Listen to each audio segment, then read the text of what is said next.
And the next panel is also going to be opening questions to the public, so you can be mindful of that as well. So from sanctions, we're going to be moving now to the stablecoins. We're going to be tapping into the DeFi, the untapped impact of the DeFi and stablecoins. I welcome to the stage Michel Amador, Patrick Hansen, who's going to join us online, Xavier Lavayssière, and Hugo Volz Oliveira. Okay. Hugo, we're going first. You're welcome to the stage. Super. Thank you.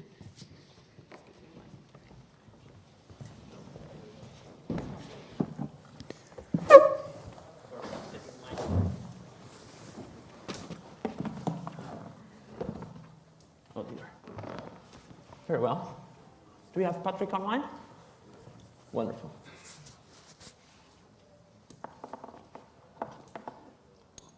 Patrick, sound check.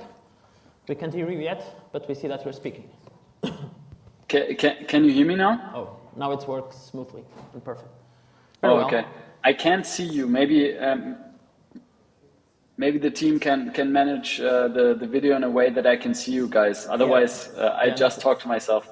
As a quick hack, just go to our website. On the footer, there's a YouTube link for the live stream.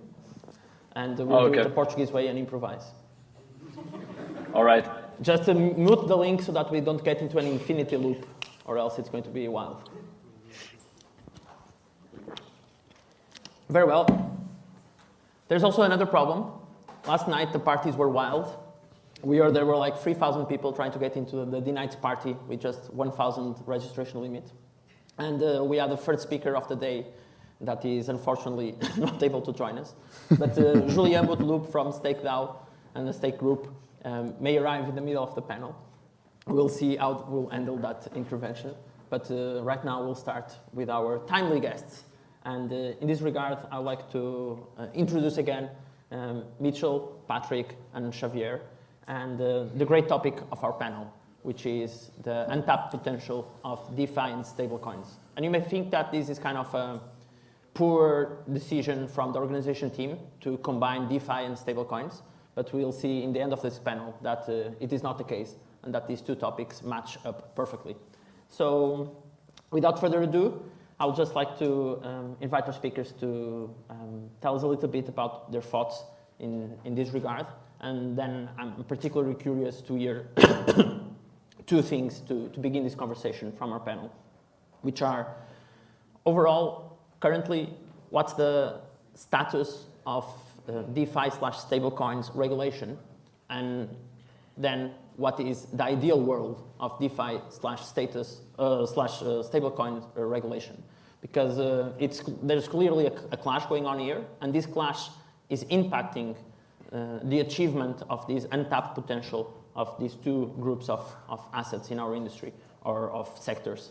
So we'll start the conversation that way, and I'll invite Mitch, because I know he's the more bombastic of all of us, to kick off, and I'm very, very open and looking forward to a lively debate in this conversation. Okay. So where do you want to start? I mean, that's a big, broad scope. Do you want to start on the state of regulation and how we're all dealing with these brutal world challenges? Do you want to start on why DeFi and stablecoins matter? Where would you like to go? I've always seen you, and this is complicated because you are my boss. So even though I don't work for Immunefi, but Mitchell is also the co-founder of New Economy Institute, one of the organizers of this conference. So I'm in a tough position here. But I've always looked at you with this perspective that you are a rebel in the space, but a reasonable rebel.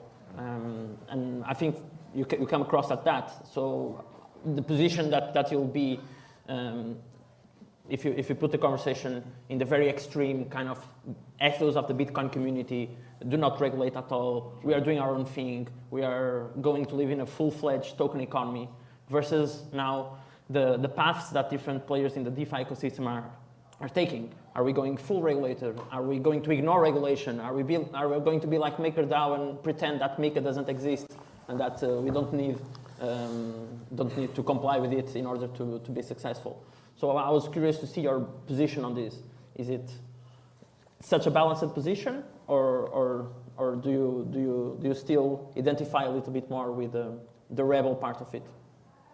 Sure. Okay. So the most important thing that I would use to frame this, without diving too deep on it, as I'm sure my colleagues here will, is that the potential for the technology that we're building in the DeFi landscape, stablecoins, many of the other interesting assets, is immense. Like its ability to increase productivity in our economies today, worldwide, and connect resources that wouldn't otherwise be connected is incredible. Like we're probably, there's a real potential where you could be seeing global single or double-digit productivity increases just from the superiority of these types of methods for allocating resources. But we won't dive into that too much. On the regulatory front, the challenge is, we have to play ball with the existing regulators, and we're trying.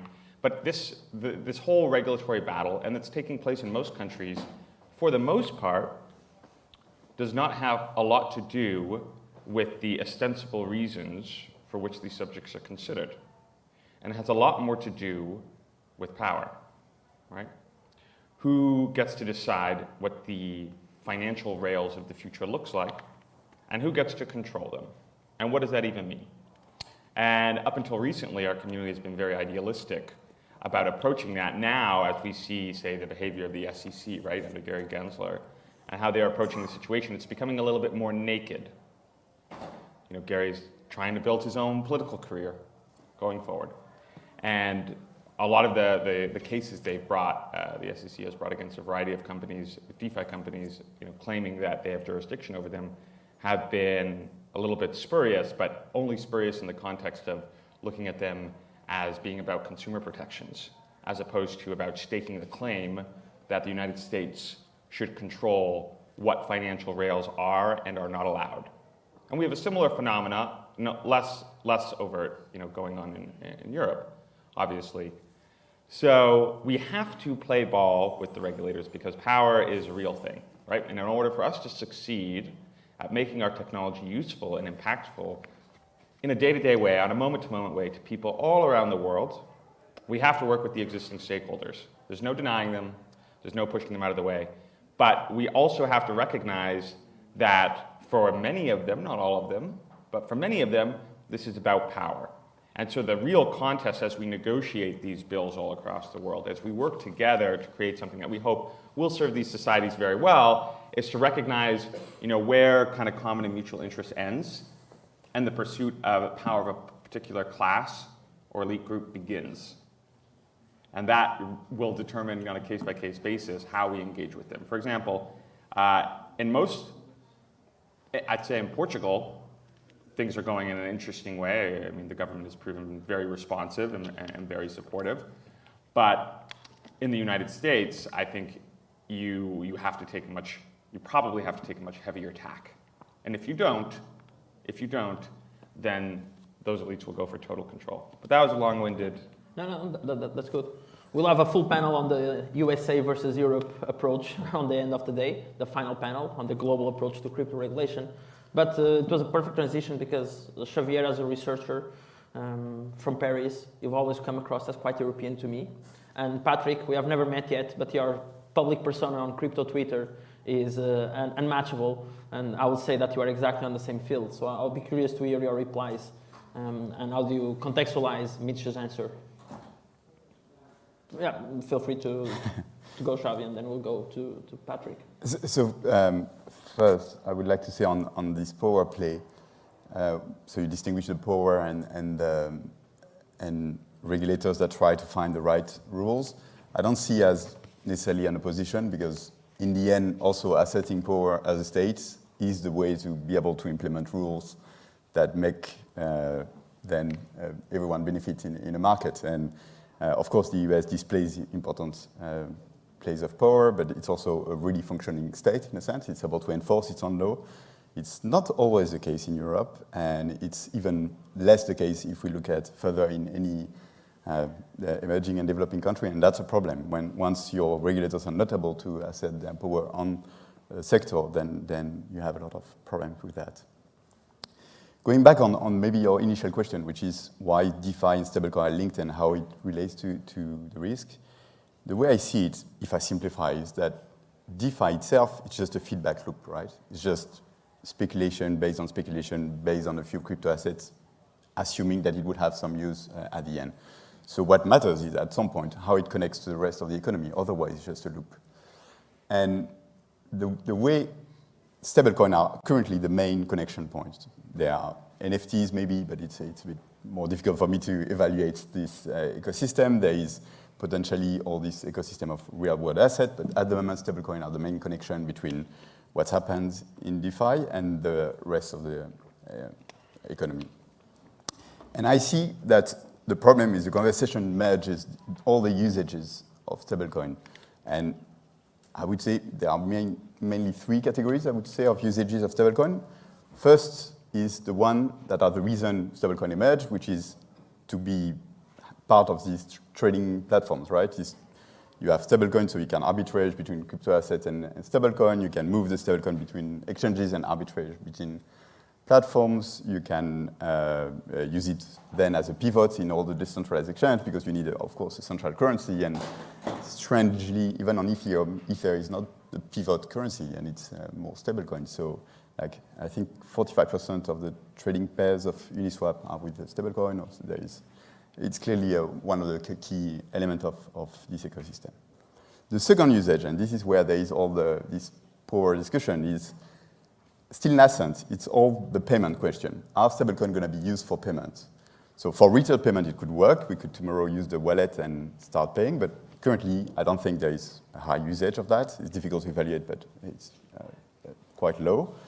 But there is some signs of people using it for cross-border payments, remittances, as a store of value when they have an inflationary economy, and that starts to be interesting, but also, and probably that was your point, like triggering a lot of institutions because it steps into what's their territory, the one that wants to control capital flows, the one that wants to control also just payments. Payment has a lot of rules, and currently you could pay with a stablecoin a bit under the radar, and that's concerning. What's strange to me, and my problem with regulators at the moment, is I feel like they're assuming this use case is already spread and important, and starting regulation looking at that, even if the data shows that it's really minor at the moment. So I feel there should be a reasoning on at which speed you apply a regulation to a specific use case, because if it's only crypto regulation, it's more a question of regulating the exchanges than really the stablecoin as a payment means. And just a third case, but it's probably a bit speculative at this stage, is how much stablecoin could be used as an infrastructure in the future, because as it can be used for cross-border payment, could it be used between banks to settle transactions? And we see experiments already in that direction, and definitely it's exciting to see, but it's probably a bit early and further from DeFi at the moment. Patrick, any thoughts? And happy to be part of that conference, by the way. I hope you can all hear me. I would have loved to join in Lisbon in person, but hopefully next time. And congrats, by the way, for setting all of this up. So let me share a few thoughts, and I think that might add up to what has been said by both Mitchell and also Xavier. So I think where we are at the moment in the market is that we're slowly but surely moving from pure speculation, where everything with regards to stablecoins or DeFi happens within that crypto native bubble and within crypto native use cases, and that's what Xavier was referring to. I think we're slowly moving from there to a crypto economy that is more and more interconnected with the real economy, with the real financial markets, and where we see more and more real-world use cases for both stablecoins and also DeFi.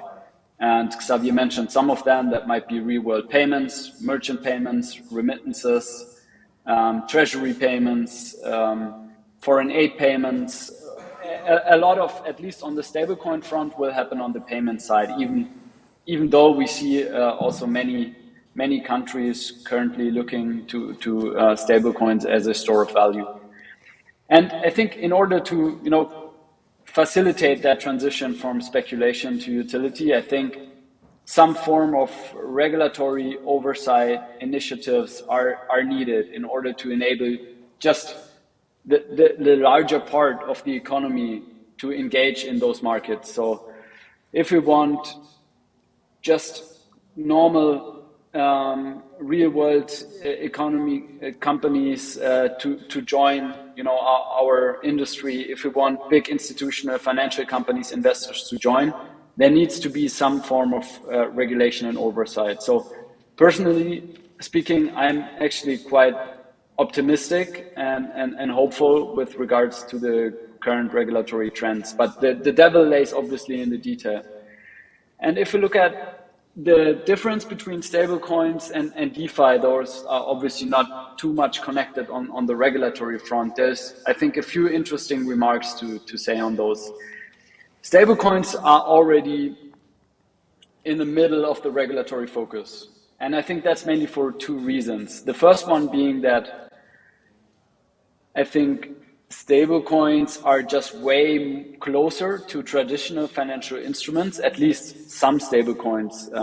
Stablecoins are not equal in nature, as you all know, but those that are like Circle stablecoins, 100% fiat backed and pegged, they are quite close to traditional financial instruments like e-money, for example, just operating on new financial rails on public permissionless blockchains. So I think it feels more natural for many regulators and supervisors to start tackling stablecoins because it's easier to find analogs in traditional finance.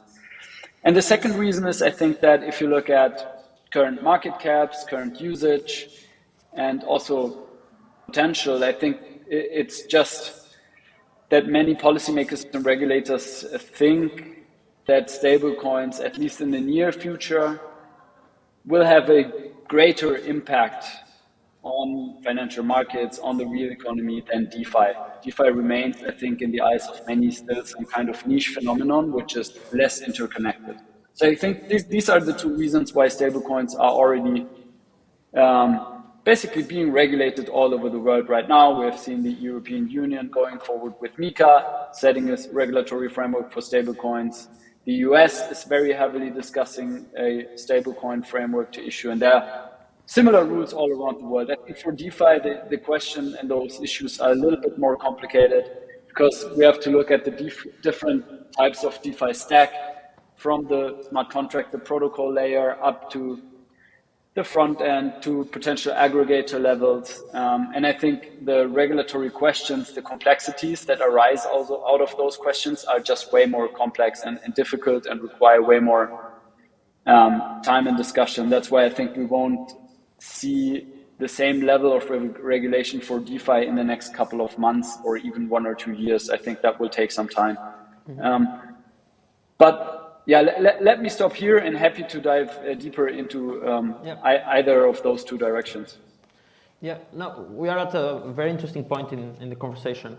And even though clearly this group is reasonably prone to regulation, and I'm sad we didn't have any opposition to this in the room. But after all, we are a regulatory conference, so it's natural that people will come reasonably friendly to regulation at least. But I think the key point here is about the real economy and the impact it has. And I think this was transversal across the panel. And there's something that has come up and it continues to come up in the different meetings and workshops and events like the crypto advocacy groups in Europe have been doing, which is the fit between the European Union and also the values of DeFi and even of DAOs, of course, which is the potential to make financial markets more efficient, and how can the entrepreneurial community of Europe, how can the SMEs here tap into these markets? You were talking, Patrick, just about the payments and the remittances, but there's also a lot of untapped potential in capital markets, in DeFi capital markets, and how they can be accessed by companies all around Europe to get better financing and finally overthrow the kingdom of the United States of America and China eventually in the world economy. So I was curious to go into the core topic of the panel. What's holding behind DeFi and stablecoins to reach their potential to improve the real economy, and get a little bit of your thoughts in this regard. I'd like to make a comment, and this relates to the question, but also touches on the previous point. So, okay, what does it take for DeFi to touch the real economy? That ship sailed, okay? On the payments question, you have billions of dollars flowing into what are basically salaries across the industry, across tens of thousands of companies, many of which are capitalized to tens or hundreds of millions of dollars at this point. And they are primarily paying their employees, however they describe them or call them, in crypto. Primarily. That is increasingly the trend. We have more and more tools such as Workdow, which I believe is sponsoring Reg3. Deal is integrated, Coinbase payments. There's dozens and hundreds of them now. And they are, I know individual examples that are doing billions of dollars, okay, in monthly flow. So, you know, is crypto, our stablecoin specifically, touching the real economy? Yeah, that ship sailed. Okay, that's done. Now the only question is, what are the growth rates of that look like? How quickly is that going to grow? How big is that going to get ultimately? And on the question of the regulation, do we all need it? No. Like I believe it's wise for us to engage because we live in countries with a strong state. But the reality is, these technologies and these assets have already found broad adoption in countries that have weak states and weak institutions. And in those places, the regulators, nobody cares about them. Nobody cares because they can't even do the job of keeping their existing currency relatively stable. So the only thing you need to satisfy those users is, hey, look, this is a fundamentally safer asset for you to engage in. So if you're in Turkey today, you're interested in crypto. If you're in Afghanistan today and you're hopeful enough to be affluent, you're interested in crypto. If you're in Argentina today, you're interested in crypto. And if you're in a lot of these countries and across the global south, you have an avid interest in crypto and you don't care all that much what the regulators think. Because to be quite frank, your state has a difficult time managing its own economy in general. So this particular discussion about engaging with regulators and the value thereof is I think it's myopic to think that it happens, it's a serious phenomenon outside of nations with very strong state apparatuses, such as the West and arguably the northern countries in the East. But beyond there, as you stretch beyond there, you're finding more and more adoption, you're finding more and more interest. And this, you know, goes back to the stable point. Oh. We have Julien on stage. This goes back to the core point. Okay, why does DeFi matter? You have this speculative activity. Why should we care? Well, arguably, it's the same thesis that many of us have had through Bitcoin, the original rise of Ethereum, and a variety of other assets on top. It's delivering on the same thesis of delivering safer money, and not safer money to the state, who has long proven, inevitably proven, to be a very poor steward of this power. It will be abused with time. That's practically a guarantee. But rather a safer tool for users, for normal people, and most especially for businesses so that they can plan their operations, look out into the future indefinitely. DeFi, stablecoins obviously are this incredible innovation, especially things like MakerDAO and Rye and the others, but DeFi more generally gives the entire world access to safe, transparent, and relatively efficient,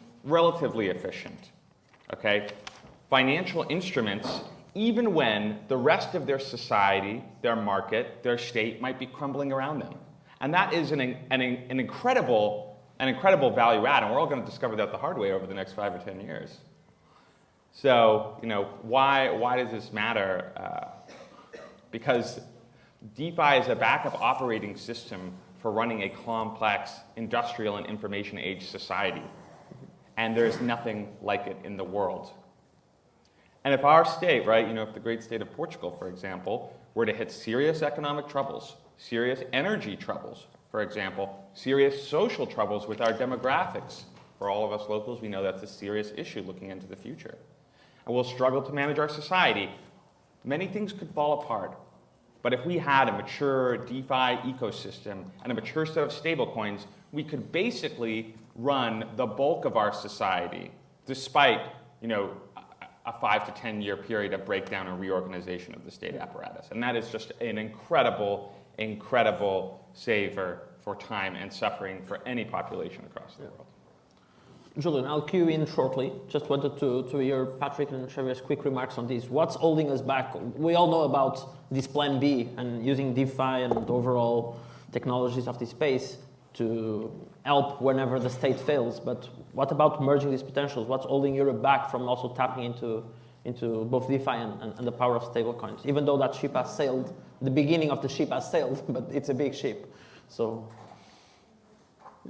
Yeah, maybe just first a quick remark on what you said. The power of regulators is not always proportional to a developed country or developing countries. There are some developing countries that effectively ban crypto and there are very limited usage, and others that let it loose. And I'm not an economist enough to know what's the best strategy, but just to say that there are different approaches to this. And in the end, the question is it really DeFi bringing something so valuable, or is it just a new way to access the dollar, with all the question that raises in terms of sovereignty and so on? I'm not so sure it's fully positive. It's a new option that's enabled. Probably for some individuals it's valuable. As countries and in terms of general economic terms, I'm not fully convinced it works. And to your question, and it's related, and with what you said, Patrick, also, this vision of stablecoin providing an increased usage in payments.